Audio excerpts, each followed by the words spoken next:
to share with you one thing. Well, there are 2 or 3 things that this group is doing very actively, and as a consequence is actually spreading. The Qadianis are spreading, one through their TV network, and I think it's really important for our Sunni TV channels to think very seriously what message they are giving, and just look at what the Qadiani TV is doing. And it is because of that Qadiani TV, I was in Ghana last year, and I saw that even there they are spreading. How? Which Qadiani went to Ghana? The TV station went.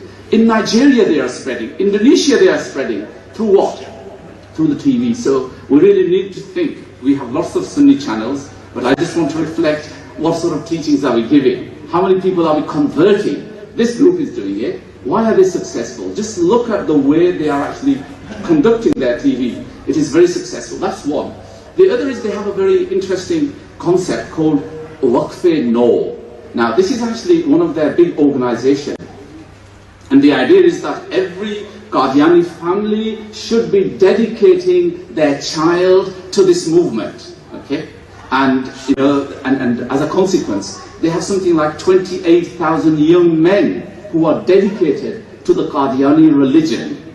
And in order to further nurture and develop them to a degree level, they have what is known as the Jamia Ahmadiyya, the University of the Ahmadis. It's based in it has campuses all over the world, and it has something like 1,400 students. Now their job is really to be muballigh, they call them murabbi as well, okay? And their job is to be their future administrators. In other words, this is an organization. It is well organized, it's got administrators,